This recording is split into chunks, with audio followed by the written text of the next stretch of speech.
So good morning, everybody. I hope everybody is having a spectacular morning so far, and I look forward to today's breakfast. It is the 15th annual Realtor and Developers Breakfast. A little bit different this year. Of course, we're not together, and I can't wait. We were just speaking prior to coming on the air. We can't wait till we can get back together.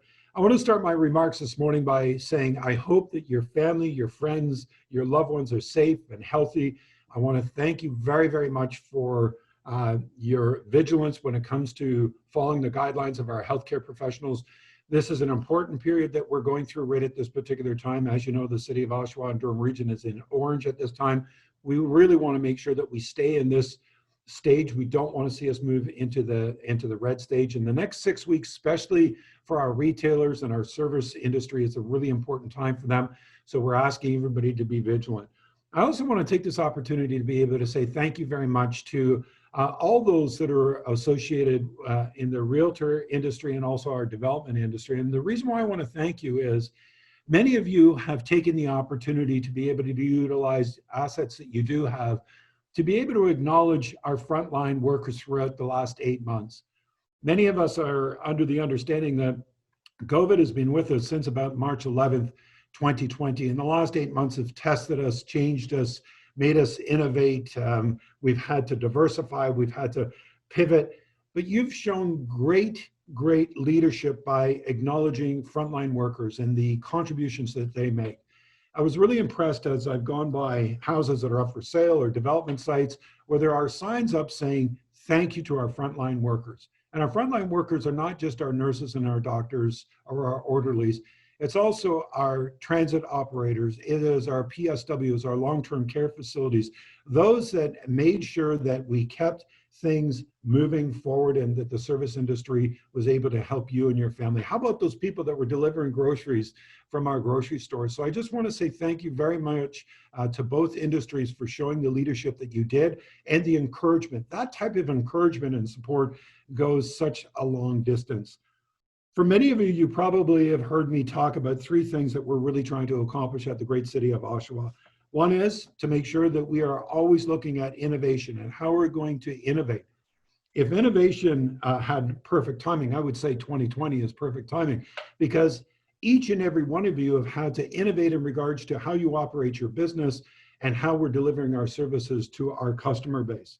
The diversification aspect I continue to talk about is not only just about how our community is changing dramatically in regards to the diversification that is happening, but we are diversifying in our economy. We're diversifying in how we operate our business. And again, 2020 and COVID-19 has demanded that to come to the forefront. And modernization is how do we meet the needs of our community on a regular basis. Now, here at City Hall, what we're trying to do is modernize in regards to our customer service. We believe here that our culture is changing. We want us to be known not as a government organization, but we want to be known as a customer service organization, that we strive for excellence in everything that we do. Innovation, diversification, and modernization is a big part of what we're trying to do here. You're probably hearing from the tone of my voice that I'm very optimistic, not only about 2020, but I'm very optimistic about 2021 and 2022. Why am I so optimistic about 2020? Because of the reason that we have faced this historical moment together, and we have done the things exactly what we've already spoken about this morning. We've innovated, we've pivoted, we've found ways of being able to deliver our services. We've looked at our core business practices and we've diversified, we've modernized the way that we've done things, and we have adapted throughout this period of time. It has challenged us, but it has brought the best out of us. You know, about 2 years ago, just prior to me taking office here, there was an announcement from General Motors Canada that they were pivoting and going to another direction. It was one of the most devastating times in our community. And the optimism in the darkness that came over our community, everybody was speaking about. Isn't it amazing that 2 years later, through many conversations on a weekly basis, continuing to engage not only General Motors, but Unifor, not only talking about the importance of the skill and the ability of the workers and the people that have made this automobile industry such a vibrancy of not only Ontario, but the great city of Oshawa for over 100 years, is now returning with $1.3 billion worth of an investment that General Motors is actually paying the $1.3 billion. that we're going to see between 17 and 2,500 people that will be working on the auto assembly line. Why are they doing that? Because they are innovators, because of the reason that they are able to modernize, and because of the reason that they pay such close attention in regards to detail and quality and productivity. That's what our city has been able to demonstrate and show for over 100 years. 2020 has challenged all of us, but we have faced challenge after challenge in the great city of Oshawa and Durham region for over 100 years. And what have we done each and every time? We have always succeeded.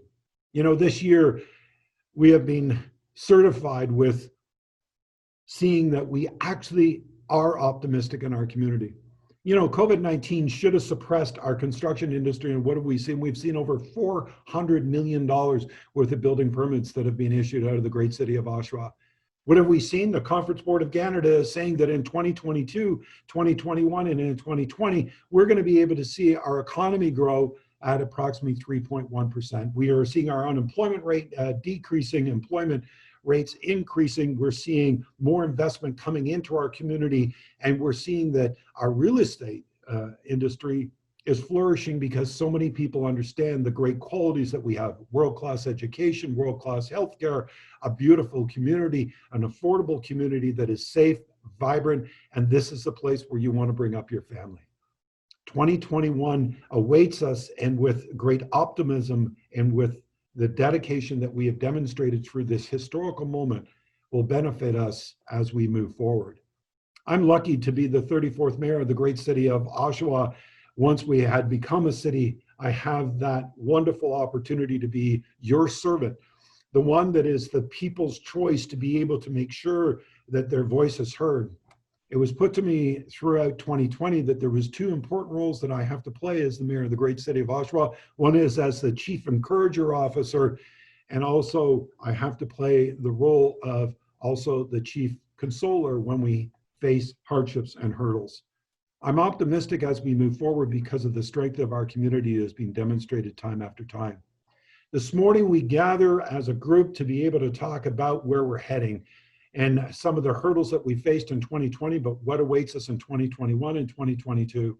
I am grateful to each and every one of you for your investment and your belief in our great city. I believe tomorrow will be better than today. I believe that next year will be more prosperous than this year, and I believe the year after will be even more prosperous. But we can't do it without you. It's not just about your investment in our community, but it's your leadership that you demonstrate at our service clubs, your leadership in regards to your organizations, and the spirit that you bring to our community each and every day. I am so grateful for what you do each and every day, what you've demonstrated in 2020, and how you are continuing to lead in this year, and how you've continued to lead in years before. Now, I don't want to take away all the thunder from Kyle because he's got a great presentation. We've got a wonderful panel that is set up for you this morning. Also, I'm fortunate enough to be joined this morning by Councillor Tito Dante Marin Pietri, our regional and city councillor, and also he also acts as our chair of the Mayor's Economic Recovery Task Force. And just as I wrap up, I want to take this opportunity to be able to say that the Mayor's Economic Recovery Task Force was created specifically to address the issues that we're facing in COVID-19. We brought 18 industry experts together that we meet every 14 days to be able to make sure that we truly understand not only the changes, but the pulse that is happening in the community. You're going to hear some optimistic news this morning in regards to not only where our economy is going, but what I've learned out of the Mayor's Economic Recovery Task Force is each and every one of them that are in their industry are coming together to be able to support one another. The spirit of our community continues to rise above any darkness, any challenge, and we continue to be able to succeed. The spirit of our community continues to grow even as I speak this morning. So enjoy your day today, and I thank you so much for your leadership in our community, your investment in our community, for your ideas, for your moments that you serve our community. We are grateful for everything. I want you to keep in mind these three things: innovation, and let us continue to embrace innovation at every step. Diversification, not only in regards to how our community is diversifying, but how our economy is going to diversify over the new period. And let us look towards modernization as an exciting period of time that truly, truly will bring out the very best of us and continue to challenge us. Continue to be optimistic about 2021 and the end of 2020. And know that your mayor will do everything they can possibly do to be able to lift the spirits and continue to welcome companies from around the world to be able to invest in our community. As I wrap up, I want to wish you and your family through this holiday season over the next few months. I want to hope that you have the opportunity to join with family members and enjoy the festive season. I hope that you will continue to be healthy and strong and safe. And thank you so much for believing in our city, our region, our province, and our country. I make this commitment to you today that we strive for excellence in everything we do at the great city of Oshawa, because we understand that you could invest in 444 other municipalities across the province of Ontario.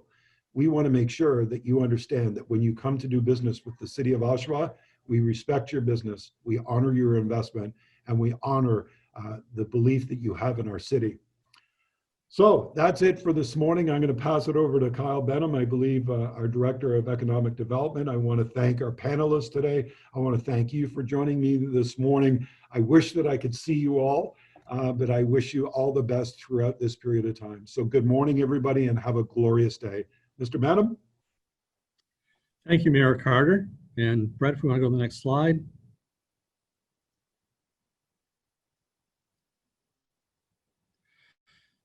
So what a difference a year makes. First of all, I'd like to sort of welcome everybody back to our breakfast here, minus the breakfast, minus the coffee, mind you.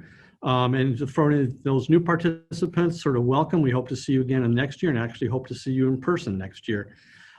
Last year, when we did this presentation, we had a different theme. It was really sort of a year of transition that we were going to be looking at. And this was coming very hard on the heels of the announcement of GM sort of plant closure.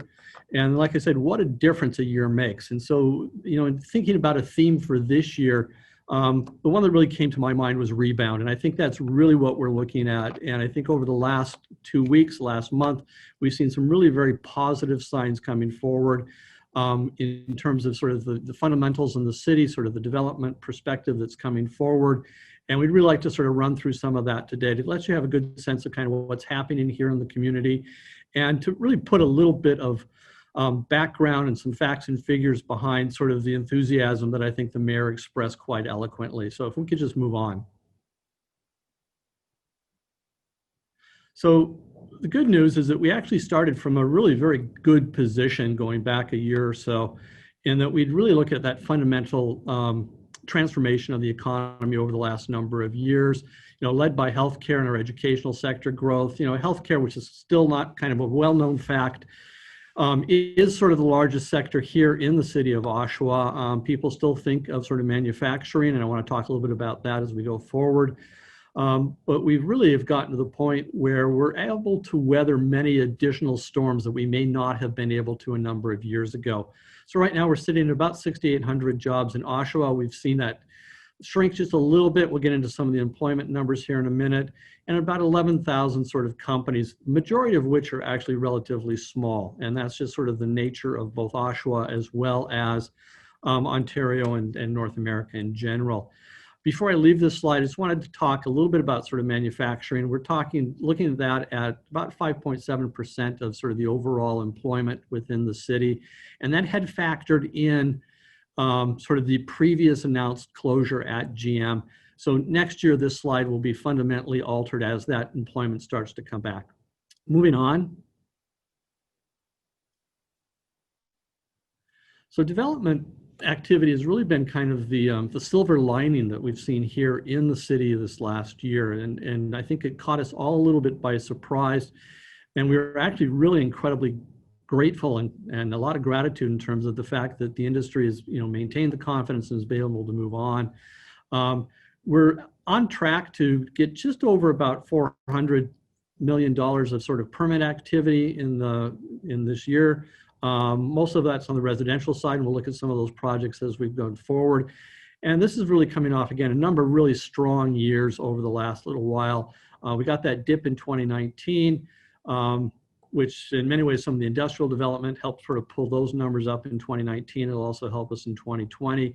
We do have a strong pipeline of future projects. And I think when we start to get into COVID and other things, there's a real question, is that just going to dry up on us? Is it going to go away? And then to our pleasure, the answer is no. So we're seeing really a good level of development happening here in the community, and a good mix of projects that are there, and a number of projects that we think will be coming forward in the next little while. And then I think, part of what really helps us in terms of maintaining that level of development is going back to the mayor's part about sort of just that customer service orientation.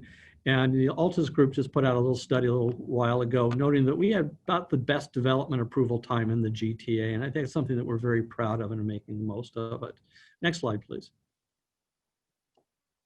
So part of the rebound story is really just looking into the fact that we are now in a position to really see really positive and strong economic growth coming forward over the next 2 years. So we start looking at sort of a little chart here, 2020, you can see that dip in GDP, and partially that was, first of all, a bit of a hangover from 2019 when we had that first set of layoffs that were happening at the GM facility. And then COVID hit into 2020 and sort of lowered those projections. These are all coming from the Conference Board of Canada, so a very reputable source that we use quite often. And then about a month ago, they came out and said, look, Oshawa is actually going to do pretty well going forward into 2021, and looking at about a 5.8% increase in sort of GDP growth during that period of time. And then back to a bit more of a more normal level in 2020. So we're really quite happy that this is recognizing some of the very positive things that should be occurring in this community.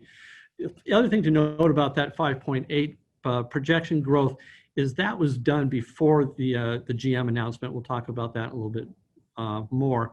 And then looking at the unemployment rate, not a surprise, things peaked in 2020. It went up. I mean, right now in October, the numbers came out about a week ago. We still have about an 8.3% unemployment rate. That's come down from about 11 or 12% earlier in the year. End of 2019, we were at pretty well at a historic low rate of unemployment at that period of time. And I think we're back on track to get there again as we hit 2021 and 2023. So again, it's not us just tooting our own horn, but I think we're being noticed by some reputable sources out there that we're doing something right here. Brett?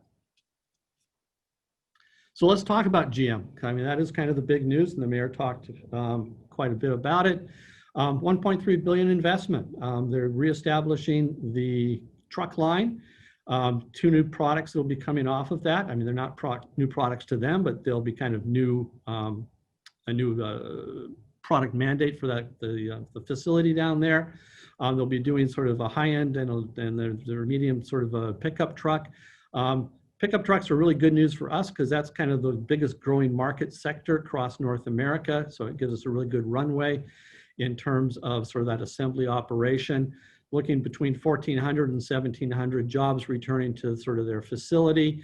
And as far as we know, they are starting to look at how do they recommission sort of that plant right now, with the idea of having production coming off that line in 2021, 2022, probably a little bit towards the end of next year and into 2022. And then the other thing is that then it really helps sort of feed that whole supply chain across sort of the Durham region and Ontario. We were really quite concerned at the beginning of the year in terms of the whole automotive industry, and really quite enthused now the fact that Ford has announced sort of $1 billion expansion in their operation in Oakville, GM coming forward with their announcement. All of a sudden, Ontario's back as an ongoing automotive center here in sort of North America, and really gives us a good foundation in terms of advanced manufacturing. And it's not just the assembly piece that we're excited about. Next slide, Brett. Before they had reinstated the assembly line, they'd already made, GM had already made announcements about sort of establishing a parts manufacturing operation that is still underway right now. They were looking at investing about $170 million in sort of two facilities, one being the parts operation. And this is for them to service sort of the parts requirements for products that are already been produced. And they need to do that for about 10 years. So it's a nice, good commitment for a long period of time. 300 jobs towards the start of that. They're commissioning that plant as we speak. And really, they expect to see that grow as we go forward. And then the really sexy thing, and I think we actually got some pictures up on our website now, are really the test track for advanced automotive vehicles and autonomous vehicles. So right now, GM, and it's here now. It was not going to be affected by sort of their changes over the last year or so, but their engineering and technical center is a key component for their future growth and really changing that company much more into a technology-based company as they start to get more into autonomous vehicles and electric vehicles, connected vehicles. And actually establishing that test track really gives them immediate access for all the great ideas, the new innovations that they've come up. They can basically walk across the street, across the campus there, and sort of go down there and run those things around the track and see how they work, and ideally come up with some fantastic products going forward. Brett? So the other highlight that we've really seen over this last year is really on the industrial development side. Right now, we've got about over 1 million square feet of industrial development that's either sort of in the ground and going up as we speak, or is still in the final stages, sort of approvals and pulling permits. So Panattoni has been kind of the leading industry in that, sort of a US-based company, well established here in Canada, done some work out here in the East End, a lot in sort of the West End and elsewhere.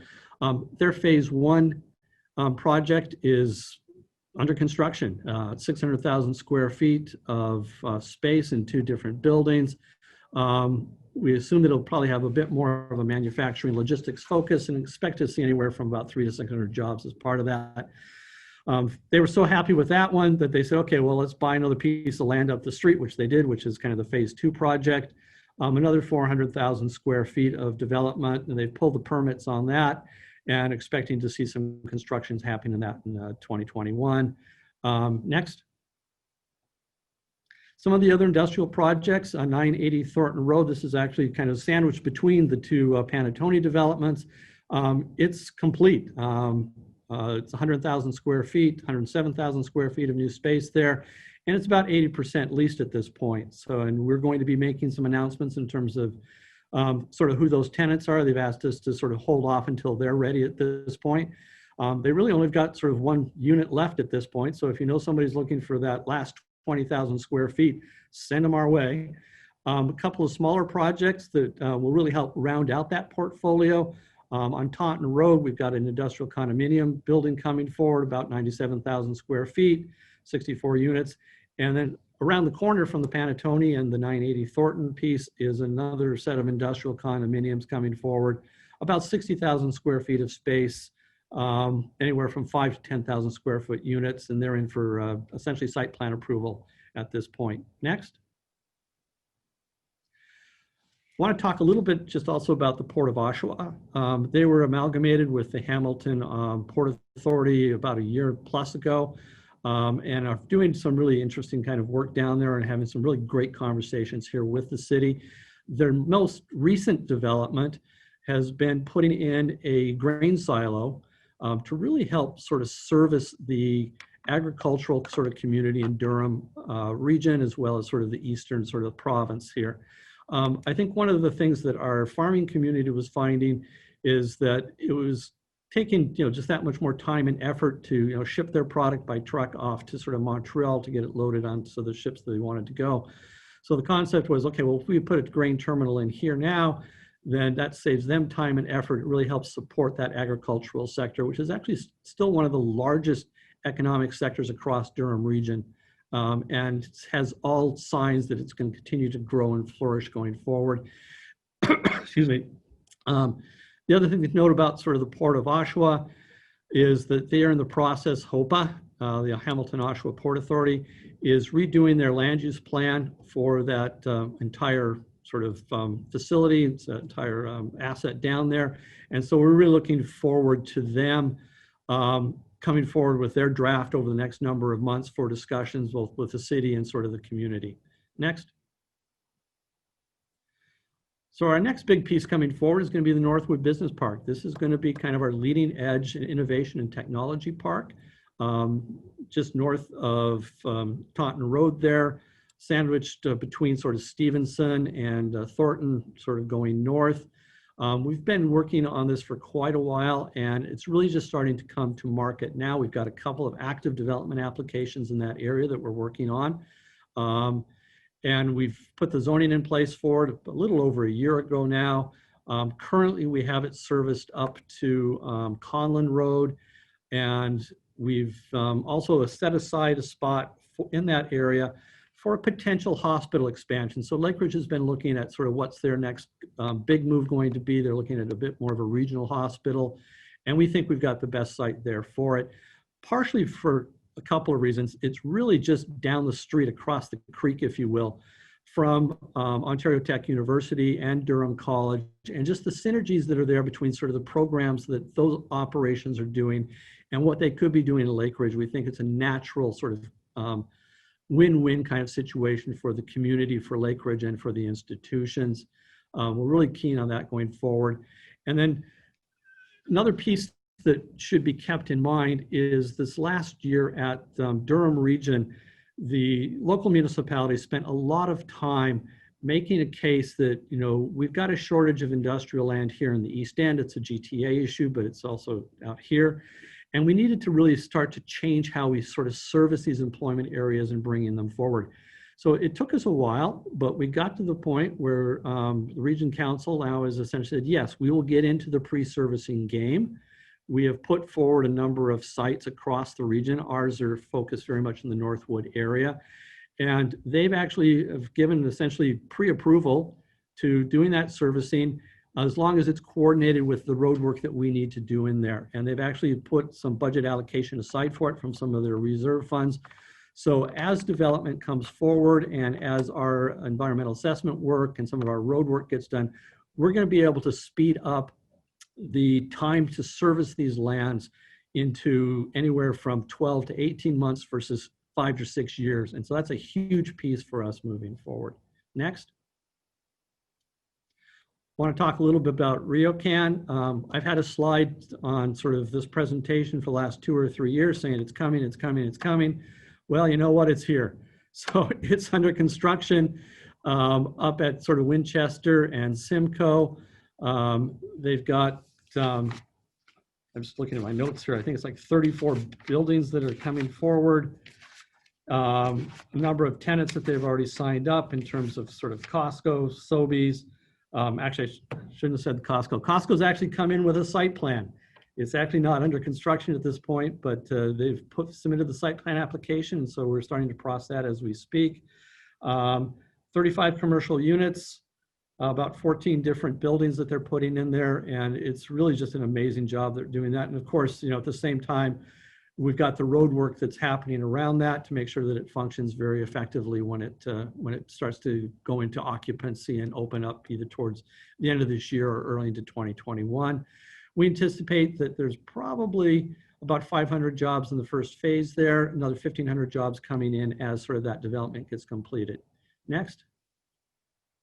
I want to talk a little bit about our academic sort of partners. They've actually all been in their own growth mode, and they've had their challenges in terms of having to move into distance learning, you know, remote sort of campus activities at this point, but it hasn't stopped them from really looking ahead and into sort of the future. So let's start with Trent University over on Thornton and Gibb over on the southeast sort of corner of the city there. They have now completed sort of their most recent addition, which was a 200-bed residence, as well as the academic space that goes with that, 100-seat theater, a couple of classrooms, some new laboratory space. Excuse me for 2 seconds.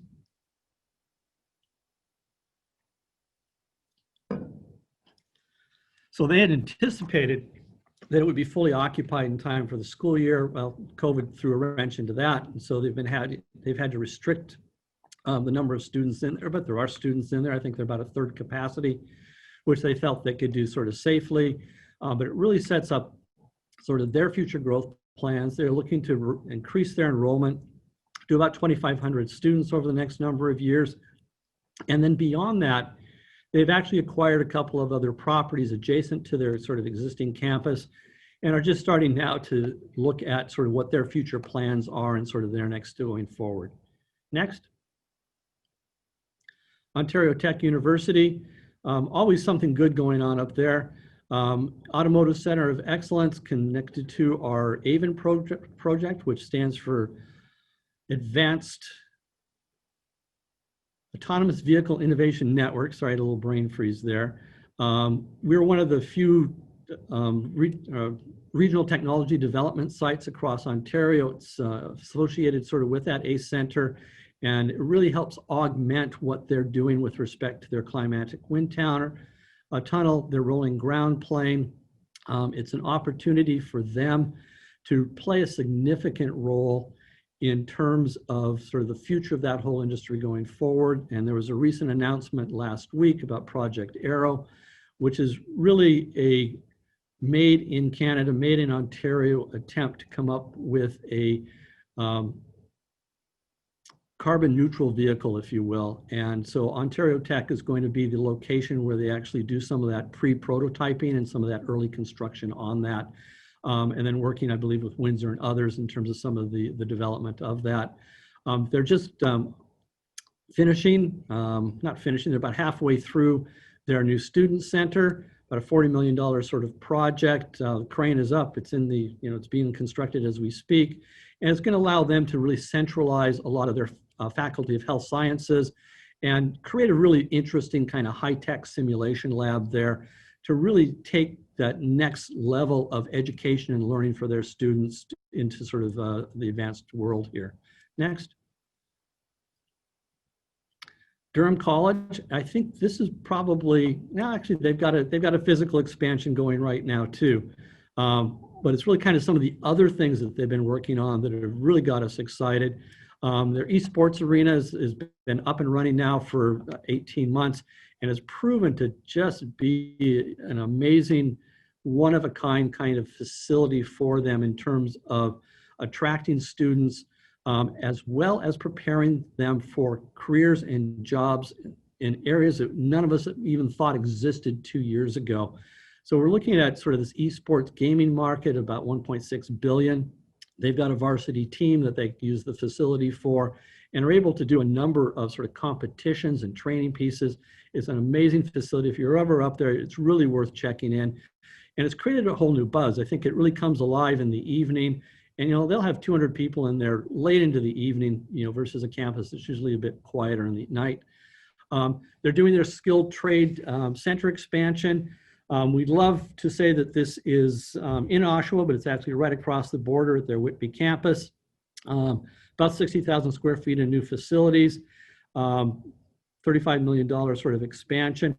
And this is really a strategic piece for them. And I think you've all heard the stories about sort of shortages in skilled trades, shortages of apprentices, and this really helps them to sort of fill that gap and to do some really interesting program in areas, again, that we really haven't seen a whole lot of activity in, but we think are really going to set the future stage for us going forward. So as an example, the lift industry, elevator servicing and maintenance, they've got one of the only schools in Canada that does that. Huge growth potential worldwide for that. It's going to be one of these pieces where their students are going to get gobbled up globally very quickly. A couple other things they've been working on, a mixed reality lab. It's the picture on the bottom there, the lady with the green screen behind her. They'll put sensors all over you and do the motion capture thing, and it helps people do animation, augmented reality, visualization. Again, kind of a very unique piece that they've put in place. And it really makes it a really exciting opportunity for students that are looking at these kind of new and emerging areas that are out there to know that they're going to have some really practical, firsthand, hands-on experience in terms of being able to do that. Other thing that they've put in place, Cybersecurity Center of Excellence. I think, working through their AI lab, artificial intelligence lab that they put in place about a year ago, this is kind of a follow-on to that.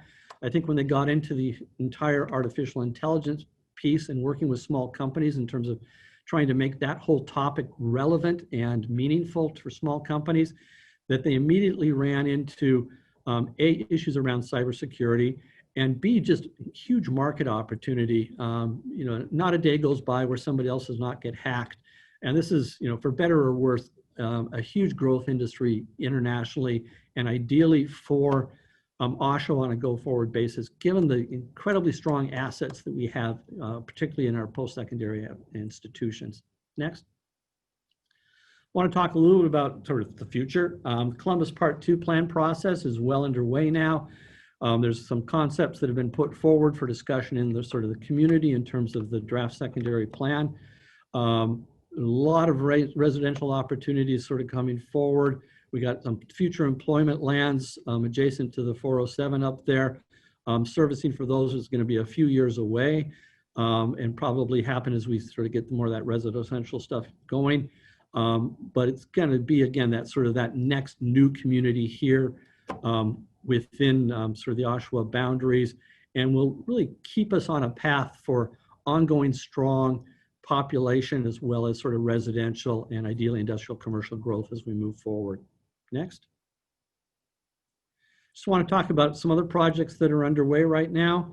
2535 Thoroughbred Street. This is the 25-story tower that's actually under construction as we speak.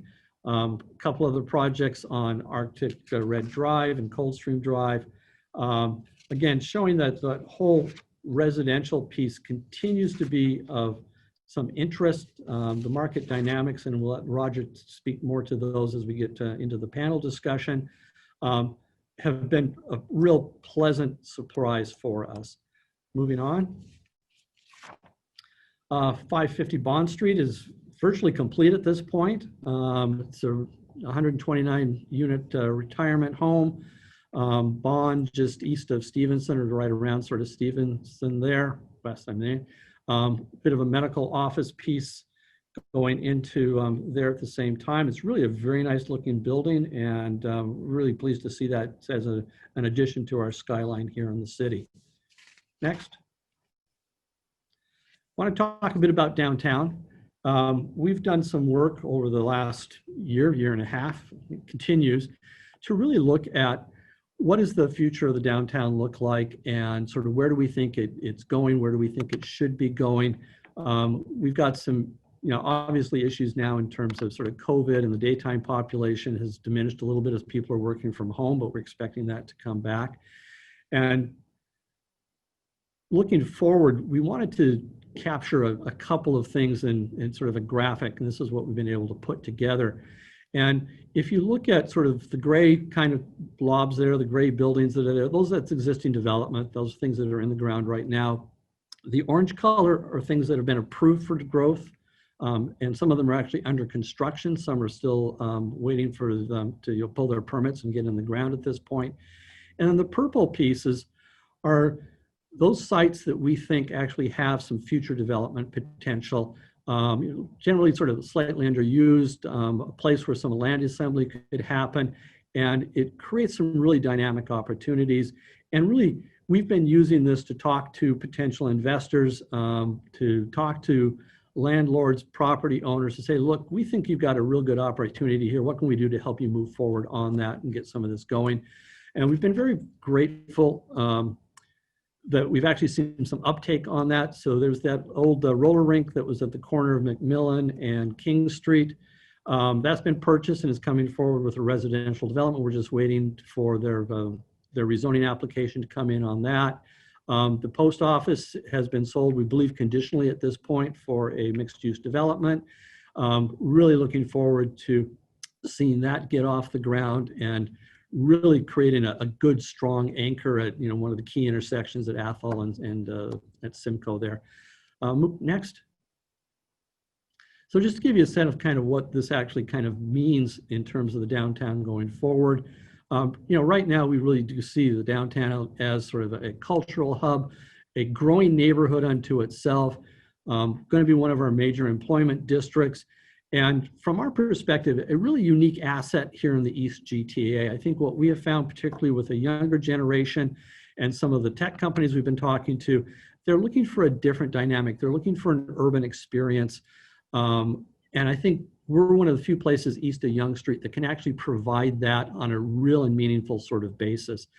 So when we start looking at kind of what does all this future growth and that future potential mean, right now I think we're looking at about 4,000 plus residential units downtown. Current development pipeline will add another 3,800, but then we start looking at those soft sites, another 9,000. So 17,000 new residential units over the next number of years. That translates more or less to about 35,000 new residents. So again, it becomes a very active, dynamic downtown sort of neighborhood. And then we got sort of a projected job count that goes with that. So go from about the 5,000 we have today and essentially almost double that over the next number of years. To make all that happen, we've been doing a number of streetscape improvements to actually create a better physical environment where the new residents, those new jobs are going to be able to have that dynamic urban experience, go out, sit in a cafe, have a cup of coffee, do your business meetings and all of that. Next, please. So I just wanted to show a couple of sort of the projects that are either sort of completed or underway. And I'll kind of just run from the top going sort of left to right and then from the bottom left to right. So the corner of the top one left-hand corner is at Simcoe and King Street, taking a number of old storefronts, repurposing them, putting in some new residential units above, and at this point are looking to add a bit of a cultural venue into the ground floor. And they've got the hoarding up on it. They're starting to do some of the interior demolition to get it ready for construction. The middle picture at the top is 80 Bond Street. This is the one that's under construction. We were talking a bit earlier. The first slide we had was the aerial shot of the cranes and the concrete being poured. 300 plus units going into that facility, and it really sort of rounds out that first piece, that atrium piece. Next slide over. On the right-hand side there is the Athol building that is basically has been completed. They're leasing it up now as we speak. Started out to be a student residence. I think they've had to take some shorter term rentals in there just to sort of fill the space until the student population starts to come back, but the building's up and it's being occupied. The lower left corner, another project from the Atria Group. Two significant kind of buildings that they've got rezoning approval for at this point. And I think once they finish 80 Bond, I think they'll be turning their minds to sort of getting that one sort of up and going. Middle picture in the bottom, that's phase one of the Medallion project, which is at basically just south of the Tribute Community Center. The overall project is about 2,700 units over time. Phase one's coming in closer around the 500 mark. And we've been looking to sort of get all of their final approvals and some financing, financial incentives that we've been under discussions with them in place, and we expect them to be moving forward sort of in the new year here. And then the final picture is just kind of an aerial of, completing some of the other projects and how that starts to change that whole streetscape along, in that case, sort of Bond Street there. And again, you start adding up sort of the new development, you're starting to add up sort of those new projects, and we're really quite bullish on the downtown. This year, we have not put a slide in just for the interest of time around sort of the GO Train expansion. Mayor, City Council have been working very, very hard, the Regional Council, to really push the province to, act upon sort of their re-announcement that yes, it's going to happen. They've changed the routing a little bit, but still will have the stop over by the old Nob Hill piece, and then Thornton Corners over by Trent University, and then into Bowmanville. This really helps complete that whole downtown sort of picture and that downtown opportunity that we're looking at. And we've seen, excuse me, a number of projects down there that have started to come forward just on their own in anticipation of that future development. Next.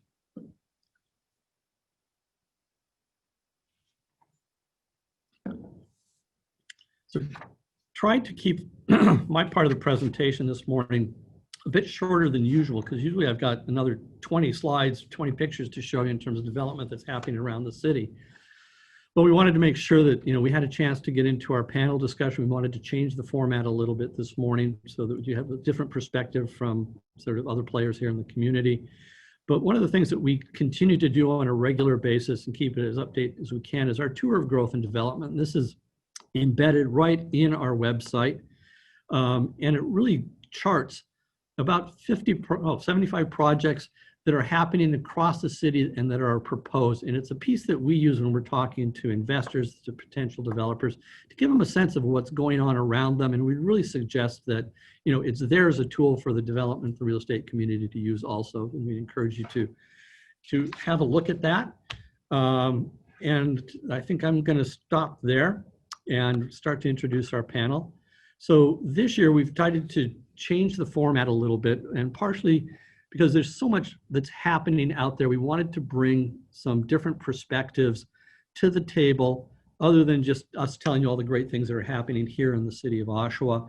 And so we wanted to get a bit of perspective from just kind of a market assessment. And so we have Sally Fitzpatrick here from the Business Development Bank of Canada. She's a senior account manager. We'll also be hearing from Roger Bauma with Remax Jazz, really sort of impressions around the real estate kind of, or the residential market, and then Chris Travalis more on the commercial industrial sort of market as we go forward. So at this point, I'm going to mute myself and we're going to turn it over to Sally. Sally, it's all yours. Thank you very much, Kyle. Good morning, everybody. Thank you very much for allowing me some time to have a discussion. And based on everything that you just said, Kyle, I'm very excited to be living in Oshawa and to be part of Durham Region in terms of BDC.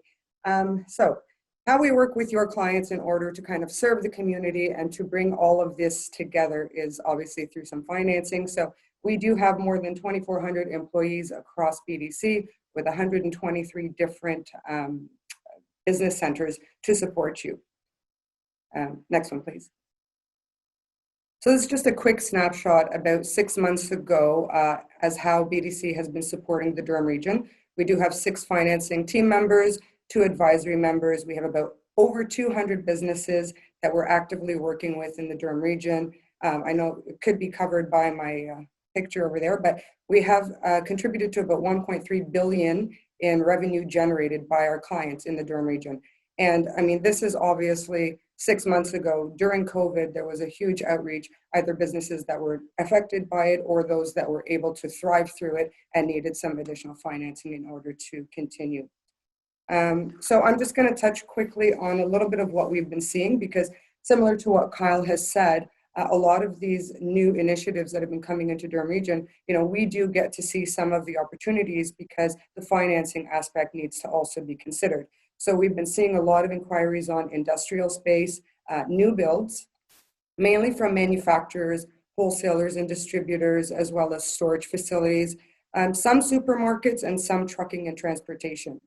So really, I think people are realizing just what Oshawa has to offer, what Durham region has to offer, and they're starting to realize that this is a great space to do business in. So I'm looking forward to definitely seeing what else we can do. Next slide, please. You can go on to the next one as well. So just a high-level overview of the different solutions that BDC offers, because we deal strictly in the commercial space. So nothing on the residential side. We only offer term loans. So we do complement your existing financial institution in terms of the lending.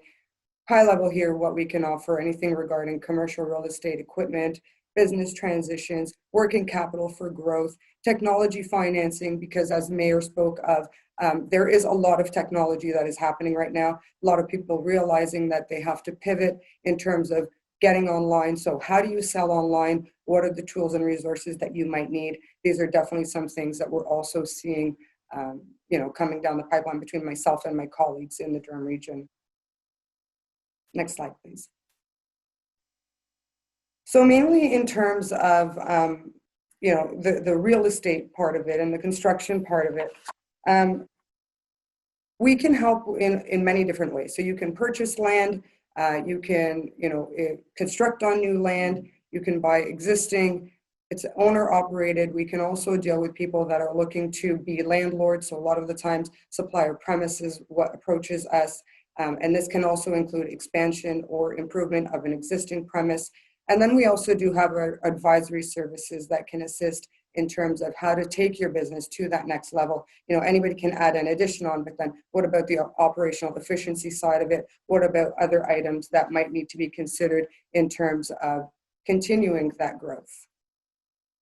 Next slide, please. So this is a little bit of our terms and conditions when it comes specifically to the real estate and the construction industry. So we can offer up to 25 years amortization, progressive or seasonal repayments depending on the business's needs and the cash flow needs, possibility of deferring the principal payments for up to 36 months, and personal assets are also not taken as collateral. And the non-demand borrowing part pretty much just means, you know, without due cause, a BDC is a non-demand lender. And then the bottom part there that speaks about BDC can pre-qualify clients for financing. Yes, we can always take a look at, you know, the client's business, where they currently sit in terms of their financing needs, their cash flow position, and then make that high level decision on how much we can possibly lend to this business. So that way they have an idea when they're going out to market in terms of making those purchases, just what they are looking for and what they have the capacity to do. Next slide, please. So this is just mainly speaking a little bit more about the types of, I kind of already alluded to that we can deal with clients who are going to operate themselves out of the facility or that are also going to be a landlord to the tenants. Next slide, please. This is just a couple of examples of how BDC has assisted in terms of, you know, somebody wanting to purchase the land, what the construction cost was, the BDC financing portion, as well as a portion put in by a shareholder, and then some working capital from the business itself. Sorry, my computer seems, even though it's plugged in, it seems like it's losing some color here. Okay, sorry, next slide, please. I know, technology. At least I'm wearing full pants and not just comfies, okay? Just in case I had to stand up, I had to make sure that I was fully dressed. Okay, so this is just another example here where BDC did majority of it. Shareholder put in a smaller investment. Purchase of building was at 3.8 million. And the next one, please. High level of our advisory services. So as I pointed out earlier, you know, it is great that you can have the financing in place in order to, you know, continue on with that growth. But then how do you actually reach that growth, right? Somebody needs to help you along the way in terms of how do you scale up, how do you increase your sales, find new markets, build your management, optimize your technology. We've actually recently introduced a few new solutions specifically for that in terms of how to sell online, how to digitize, and just how to kind of deal and make your way through the current economic situation and just kind of the new normal, as people keep alluding to. Next slide, please. There you go. That was pretty quick. I think that was like record time, maybe about 6 minutes. I was given 7, so I'm still under my time. Oh, perfect. Thank you. I'll take it back to Kyle then. Yeah, thank you, Sally. And we're going to be having some times for questions and answers after sort of the next 2 presentations. And we've got a couple pre-submitted questions for the panel to answer. So, you know, at that point, if you have sort of other questions for Sally with respect to, you know, trends that she's seen sort of here in the community, by all means, you know, let's ask those at that point. So at this point, I'd like to turn it over to Roger Bauma, RE/MAX Jazz, a member of our mayor's task force, and has been really quite a great source of information in terms of sort of keeping us apprised of sort of where that whole residential market's going. And off to you, Roger.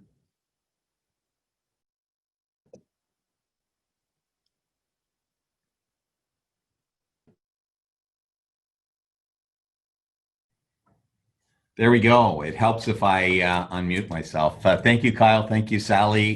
Good morning. I should start off by saying that in addition to being to managing the Bauma Group at RE/MAX Jazz, I am also a past president of the Durham Region Association of Realtors, but more importantly, a proud member of 30 plus years. I say that because I have stolen their data for the use of this presentation. Drawer produces a monthly report on real estate stats. This report was distributed on behalf of our current president, Vicky Sweeney of Royal LePage. So moving on to the next slide, let's take a look for a moment at the average selling price of various housing types in the municipalities that make up Durham Region. And for the purpose of this presentation, let's focus just on Durham and Oshawa. And I'll ask Brett for a click there. You can click us through, Brett. There we go. Durham Region. Oh, one too far there, Brett. Thank you. Durham Region. Average selling price for the month of October of all housing types was $740,436. That's up 20.7% from a year ago, October of 2019. Looking specifically at Oshawa, up 600 or at 625,692 is your average sale price for the month of October of all housing types. That's up an impressive 23.7% from October of 2019, when we were at 505,791. In my view, one of the reasons that Oshawa is sort of leading in terms of percentage increase is that we still offer the best value in the GTA. So as the core of the GTA becomes more expensive, our better values are certainly driving the U-Haul trucks east along the 401. The next chart shows us the actual number of residential sales, again, across all the municipalities. But again, if we can just have a click there, Durham Region, we sold it in the month of October. We sold 1,377 homes. That's up 42% from October of 2019. Oshawa's share of that was 372 sales, and that is up 47.6% from October 2019's 252. The next chart actually shows us, and we've gone 2 clicks there. Brett, can we go back one? No, there's one in between, but it's not loading right. That's fine. Next chart actually shows us, I'll adjust my slides for the ones we have up. This slide actually excites me probably more than it should. It demonstrates that while a pandemic may have sidelined demand for real estate, it certainly didn't stop the demand. It was just waiting for us to get back to work safely. So take a look at the light blue, which is 2019. It's a fairly typical year. January we get started. February and March our sales were good. April, May, June, July, August, more than 1,000 sales per month across the region, and then a nice steady fall. A fairly typical market where we expect to see a strong spring market. Now let's take a look at 2020. We've gone a slide too far here. There we go. Now let's take a look at the same chart and look at the ridiculousness that is 2020. So January we got started. February and March we were actually exceeding our 2019 numbers. Realtors were very busy, and then boom, April hits. We all got sent home because of COVID, and our sales were down an astounding 52% over April of the year before. We did slightly better in May, but then look what happens in June. We start to exceed our 2019 numbers, and in July we're up 52% over the previous year. October sales across the region are up 42%, October over October, but collectively we are up now at we sold 11,068 homes, up 20%. Over the year-to-date numbers at this time in 2019. Next slide. So let's look for a moment at specific housing types in Oshawa to see how we're doing. Here is the average detached home in Oshawa in October sold for $684,755. That's up 24.3% from October of 2019. DOM, so days on market, 10 days, took 10 days to sell the average detached home, and that sold at 106% of asking price. The next housing type in Oshawa, next slide, is, there we go, it's clicking in right. Oshawa semi-detached home. Average price for October was $538,545. That's up 25.7% from a year ago. Took 7 days to sell. On average, sold for 8% over the asking price. And the next slide.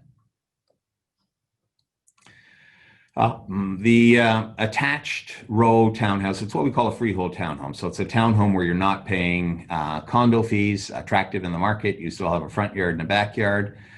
Sold in October for $568,777. That's up 24.1% from October of 2019's 455 or 458,210. Took 15 days to sell on average, 5% above the asking price. Now we'll slide to the next one, which is a condo townhome. So condo townhome, still attractive to the market. You still get a front yard and a backyard, but you're now paying some condo fees. $469,207 for October. That's up 29% from October of last year. Took 16 days to sell. On average, sold for 5% above the asking price. And then our final housing type is going to be the condominium condo apartment.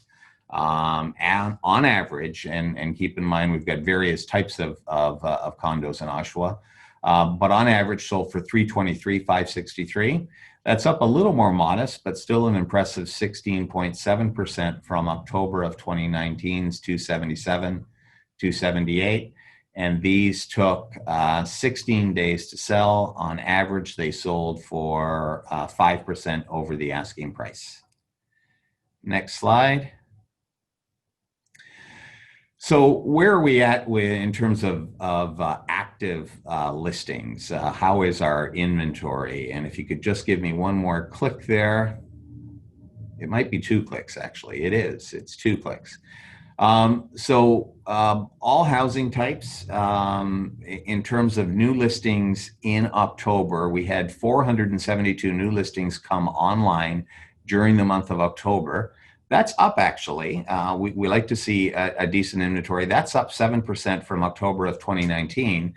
But look at this. We finished the month with 216 active listings, and that is down almost half from the 430 listings we finished with in October of 2019. Next slide. I guess one of the questions always is a 24, 25, 26% annual appreciation sustainable? And the reasonable answer is probably not. Should we be concerned? I'd argue again, probably not. Just for fun, because I'm a bit of a numbers nerd, let's take a look at Oshawa's appreciation over time. And I've picked a particular product. So in this case, I've picked the semi-detached home. So if you just sold your Oshawa semi-detached home for the average of $538,545, and you had bought that home in 2015 for the then average of $288,297, you would have realized a per annum appreciation over your purchase price of 13.1%. Now let's take a look at 10 years.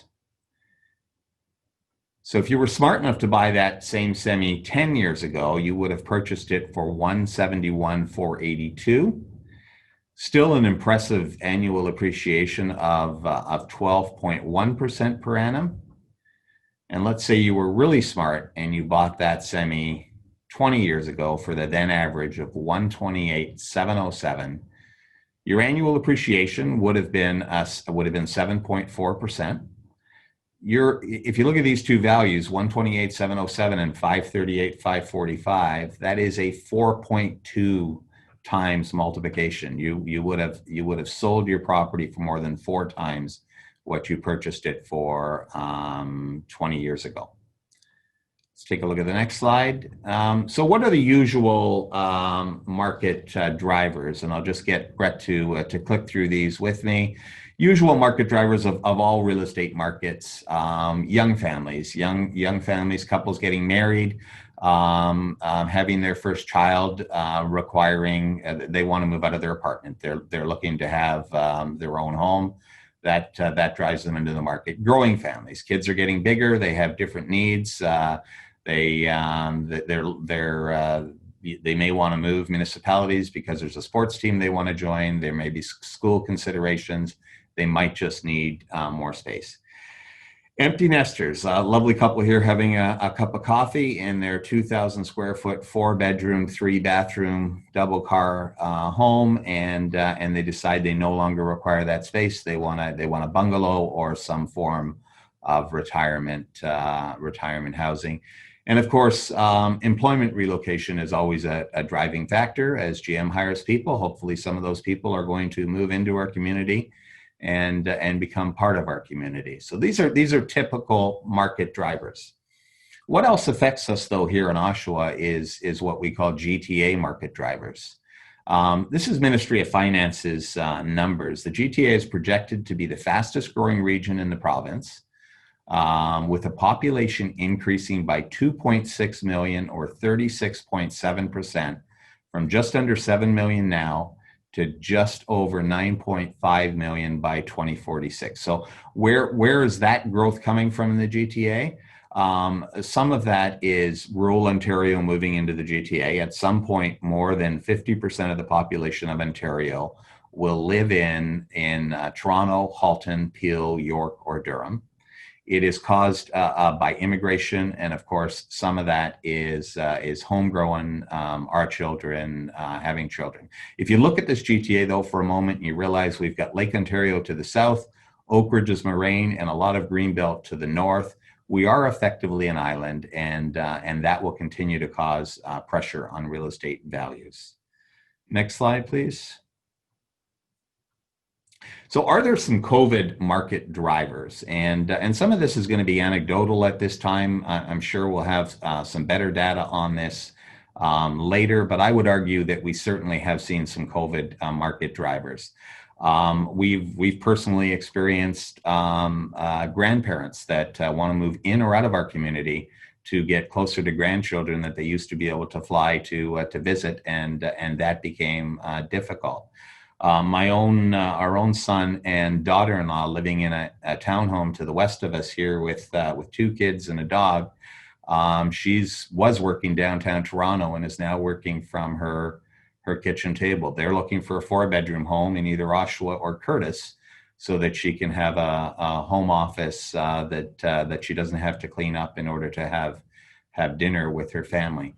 Another market driver, I'm sure you've seen the headlines about what's happening with condos in Toronto, and frankly, they're still selling well. They haven't appreciated nearly as much as sales here in Durham have. They're still selling well, but inventories are way up.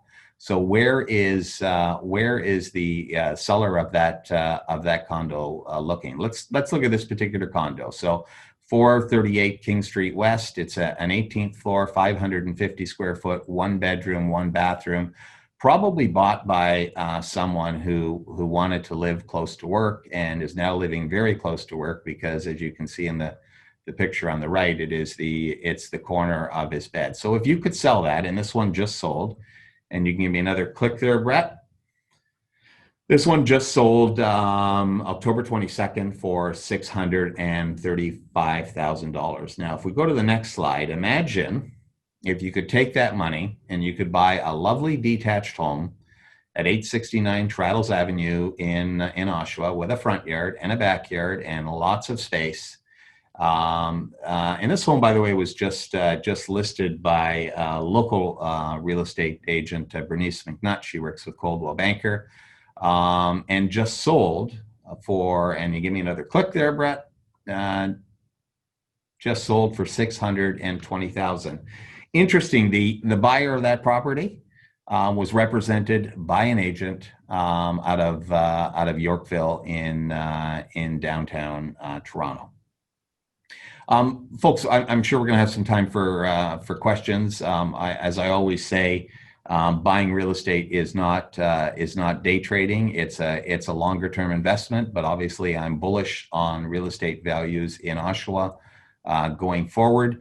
If you'd like to receive this monthly Durham Region Housing Report, very simple, email communications@durhamrealestate.org and you will be included in the circulation. Thank you.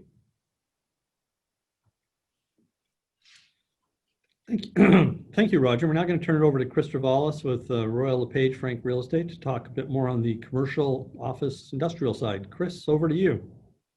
Thanks, Kyle. Good morning, everyone. I'm going to break down my presentation into a brief overview of the office market, retail, and the industrial real estate market and what's happening in 2020. And finally, we'll show some examples of sales activity in Oshawa for the past 12 months. I work for Royal LePage Frank Real Estate on the commercial side. I've been with Royal LePage Frank for 30 years, and I am the chairman of the commercial network of the Durham Region Association of Realtors. Pleased to be here. 2020 in the commercial industrial sector, year of transition and transformation. Lots of good news in the real estate investment and industrial sectors in Oshawa and in the GTA in general. As far as the office market goes, the new model of working for many white-collar workers is not in the office. Employers used to rely upon employees to be in the office to be productive. With COVID, however, and the adjustment to working at home, many analysts have concluded that we are actually just as or more productive working from home than in the office. And since data now proves that the work at home model can work, this trend or a variation of it is here to stay. With such a trend continuing, there will be pressure on the office leasing sector in the short term. In fact, sublets in Toronto have more than tripled in 2020. Employers who reduced their office leasing footprint actually have effectively uncovered the benefit of transferring the cost of a lease from the business to the employee.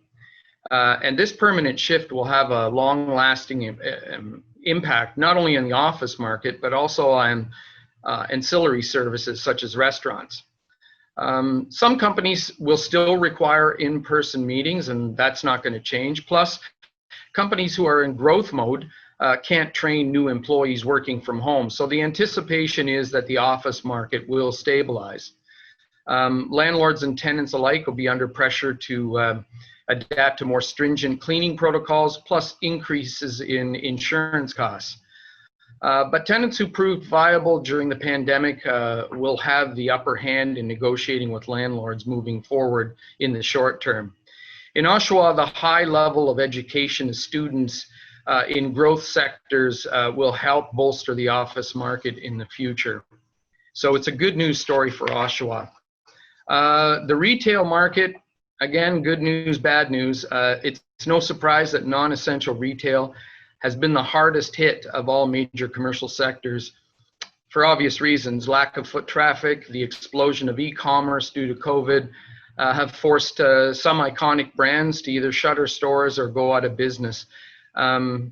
Black Friday sales and the coming Christmas rush is hopefully going to provide a much needed boost to retailers.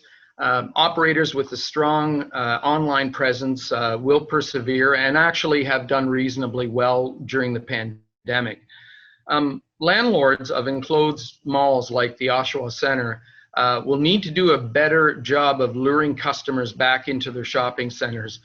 So rather than going to the mall to determine what you want to buy, shoppers will be entertained at the mall and go to experience the offerings of their favorite brands. So for example, Canada Goose lures customers to their stores by putting them in a freezer to try out their cold-resistant jackets. That's just one example of creative marketing, and that's where a lot of shopping centers are going to really separate themselves. Retailers who thrive with a strong online presence and offer their customers free delivery items if they order it in store. So they come in store and the item can be ordered free of charge and delivered free of charge.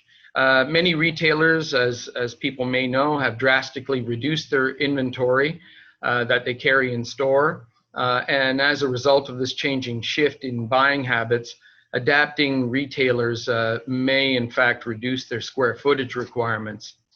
So if landlords are able to lure people back to malls to experience products and brands, but ones that aren't purchasing anything, then maybe a change in how they charge and collect rents from tenants is coming. And this has been kind of talked about for some time. As sales continue to move online as opposed to in stores, it's entirely possible that landlords will demand a percentage of the tenant's online sales. That's something that we're likely going to see in the future, but how it shakes down, we don't know right now, but it's possible. The industrial market has fared exceptionally well compared to other sectors. The ongoing rise in e-commerce sales is driving steady demand for warehouse space throughout GTA and into the Oshawa market. Proof of this is, as Kyle mentioned, the spec industrial construction of 600,000 square feet by Panattoni on Thornton Road. Oshawa industrial lease rates are more competitive than Toronto and the west end of the GTA. Small industrial buildings for lease or sale are next to impossible to find in Oshawa. And vacancy rates in the industrial sector under 20,000 square feet are actually less than 1%. So the proliferation of new projects coming on stream in Oshawa is a welcome sight, and there's going to be a lot of absorption of that moving forward. Multiple new distribution centers from grocery retailers to manufacturing companies have been built in the GTA. The growth in the industrial market in 2020 has actually been dubbed the Amazon effect by some. So many investors are leaning into this demand and have already begun planning new industrial projects, as Kyle mentioned, in the coming years. The growth is not expected to slow down anytime soon, and demand is high and will continue to be high, and it's a good news story all around. With continued population growth expected in Oshawa and consumer priority on delivery times, location of distribution centers will play a crucial role in new developments. So moving forward, more space will be required to keep up with rising demand. And the industrial sector, in my opinion, will continue to be the shining star in the commercial market in Oshawa and throughout the GTA. And that's a very, very good news story. And the fact that we have a high caliber education pool is going to fuel that growth even further. So the future looks good for Oshawa on the industrial side. Brett, if you want to throw up those stats. Apartment sales. These are sales that we track over $1 million in Oshawa. The apartment market has been exceptionally strong. 2020 was no change. You see under total sales, $137 million in sales of apartment multi-residential assets traded hands in 2020. The reason for this is twofold. One, apartment assets are easy to finance. You can finance apartment buildings far less than you can finance commercial industrial properties, with typical rates running from 2 to 3%. And vacancy rates, particularly in the Oshawa area, are actually under 1%. And there's upward pressure on rents continually. So with low vacancy rates, high demand, commuters moving out this way, people who are buying these assets are doing exceptionally well over time. And you can see some of the sales there, Parkland Estates, Tower in the Green, Marland Avenue, Simcoe Estates. These are all high quality buildings that are selling, you know, $200,000 to $370,000 per unit, which is really remarkable. Even sixplexes, if you want to buy one of those in Oshawa, is north of $1 million right now. But there's high demand and low supply, and that's going to continue. Brett, next. Retail, surprisingly strong, not as strong as the apartment sector. You see the total number of sales totals almost $20 million. Mostly smaller stock, individual owner occupied kind of properties. There was one sale at 1150 Simcoe Street North, which is the property on the west side anchored by Freshco and Parts Source, which sold for almost $6 million. So the retail side of it, there's still demand. Again, it's a supply-demand equation, and that's not going to change. Next slide, Brett. ICI land, this is all over the map. There's a huge demand for land, as Kyle said, particularly industrial property. There's a lack of supply, and again, same theme, a lot of demand. Some of those properties, in particular, you see Wilson Road, 797 Wilson Road South. That was a 1.5 acre piece, which sold for $730,000 an acre, just south of Bloor on Wilson, and that's a new benchmark for industrial land in Oshawa. Brett? Industrial sales. Well, compared to other sectors, as I said in my summary, this is the one that really is lacking. There's only $9 million worth of inventory on the industrial side, which is sold in 2020.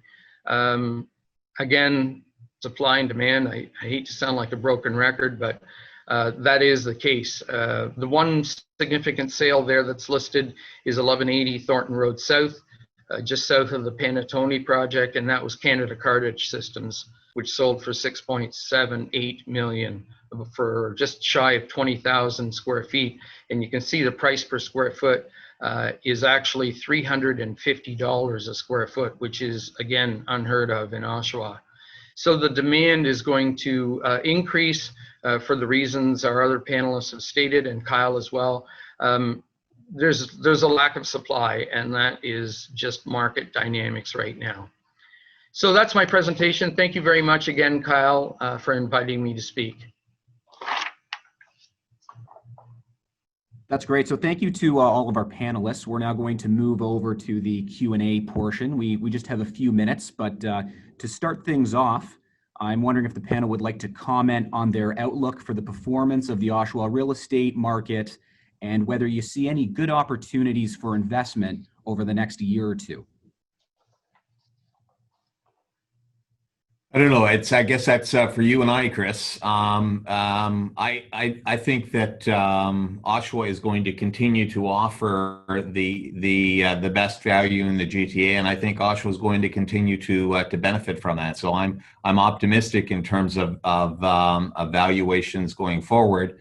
I'm primarily in the business of selling families their homes and less on the investment side. So, Chris, your thoughts on that?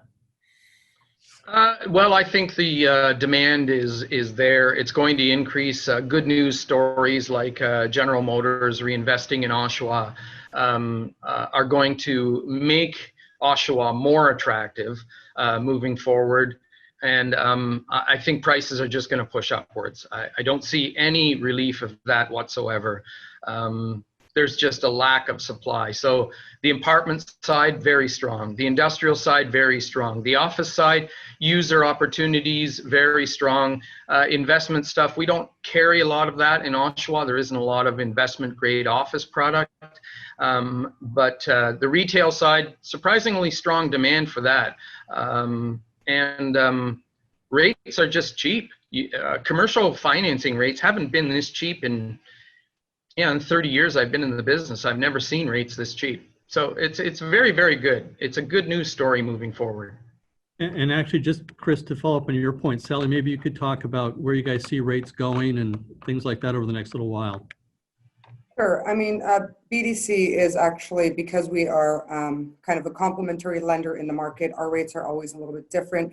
However, just even from our economic, development officer, from hearing his talks, the tone is that it should stay pretty consistent for the time being. And even just on a lending side, there's always been opportunity for investments and developments to happen, so long as, the business can cash flow, so long as it makes proper business sense and the project is something that is going to help scale up their growth. So, many businesses have been thriving through this, and we are also seeing, the requests come through in terms of the financing part of it, because there are such good opportunities within the Oshawa and the Durham region. Thank you, panelists. We have another question that's come in. Do you think the government will intervene in the market similar to the way that they did in 2017? I'll start with that, and I'll frankly, and I'm not sure that all of my industry would agree with this. I'll start by saying I hope not, because I don't believe it's effective long term. And I think the best example I can give you of that is significant government intervention in 2017. First, with the Fair Housing Act that created a non-resident tax, and then of course CMHC with their stress test. That did cause a quick adjustment in our marketplace. But if you look back over the last 5 years. So the historical per annum appreciation over the last 5 years, notwithstanding significant government intervention, was still 13.3% per annum. Nothing they do takes care of the problem. The problem is actually supply. City of Oshawa was recently recognized for moving approvals along, I think, more efficiently than other municipalities in the province of Ontario. That helps, but we will never build enough new supply to meet the growing demand of adding 2.6 million people to the GTA between now and 2046. Thanks, Roger. Kyle, I think this question is probably more geared to you. Just looking for a Metrolink status or update, and what the latest is on the GO train expansion.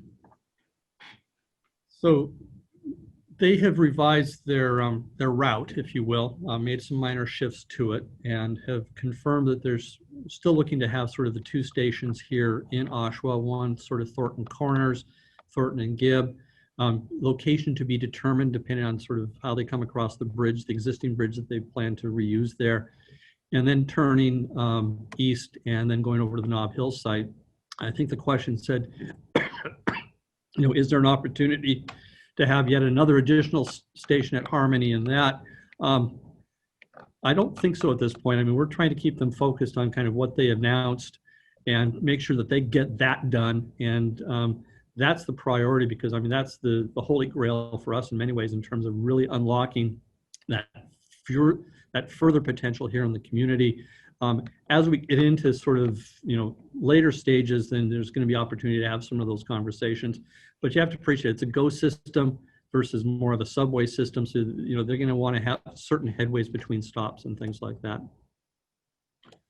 Thanks, Kyle. We don't have any more questions at this point that I can see. I would recommend at this point that we move on to Councillor Tito, Dante, Marion Petrie for closing remarks for the event. Thank you, Brett. I appreciate the opportunity to close on behalf of the mayor and yourself and Kyle. I want to thank Sally and Roger and Chris and everyone who's tuned in today to hear the presentations. We've gotten messages on the mobile device, as well as the desktop, and also in the Q&A. We see in the chat that a number of individuals who have tuned in have found it not only informative but rather dynamic. And I think that having the financial aspect and the residential and the commercial aspect dealt with in a way that could be absorbed and understood by those tuning in is something that we greatly benefited from. So thank you very much, Brett and Kyle. And on behalf of Commissioner Monroe and the entire department, with the support of council, I just wanted to emphasize the importance that Mayor Carter and I, through the Mayor's Economic Recovery Task Force, and in particular our council's vision, have placed a great deal of emphasis on and how we do business at City Hall. I think when you consider the department's ability to be able to provide for timely approvals and just the focus on community building and ensuring that a number of those aspects that were discussed by Sally, Roger, and Chris are dealt with in a way that you know is positive and I think responsive, is something that we'll continue to build on. As Kyle mentioned at the top of the session, as well as Mayor Carter, this is the 15th anniversary of this summit.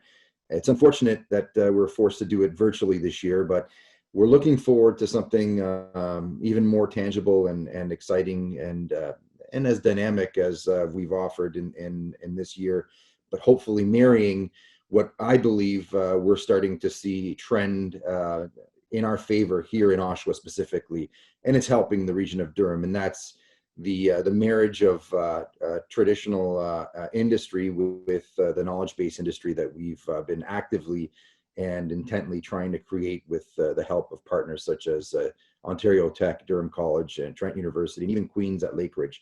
So when we wrap everything up in a bow and we unwrap it again to showcase what our community is about and what our city is trying to do, I think what we're starting to trend towards and see. As chair of development services and vice chair at the region of works, I'm very encouraged by not only investors looking at us as a place where you know, you've got value for your property in that sense, but you've also got some creative investment in development in properties which wouldn't have otherwise seen that in years past. And I can point to a number of places within our community that we can see the infill development really taking flight.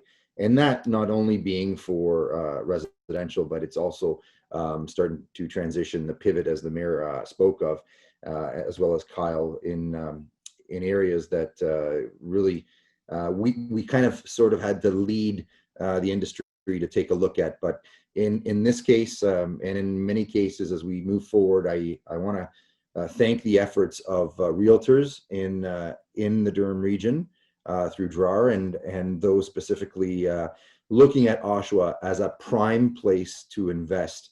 This vision and this continued success as chair, I think is something that we will continue to not only show commitment, but effectively do everything possible to move forward in a way to collect any information or creative ideas that you may bring forward to make the processes that we're working with. And obviously a number of them are legislated, but a number of policies also can be tailored to benefit the community by way of introducing projects that may not work in other places because of be it the timeliness of the development approvals or just the availability of their inventory. So in our case, I welcome everything and anything that will help our community advance. And I do believe, as the mayor and others today have indicated, with the support of council, on behalf of council and our department, that the future is bright for Oshawa. And I thank you very much for this opportunity to be able to address the industry and to continue to work on your behalf as we move forward with a vision of being able to deliver in a timely manner and a quality product that we can all be proud of. Thank you.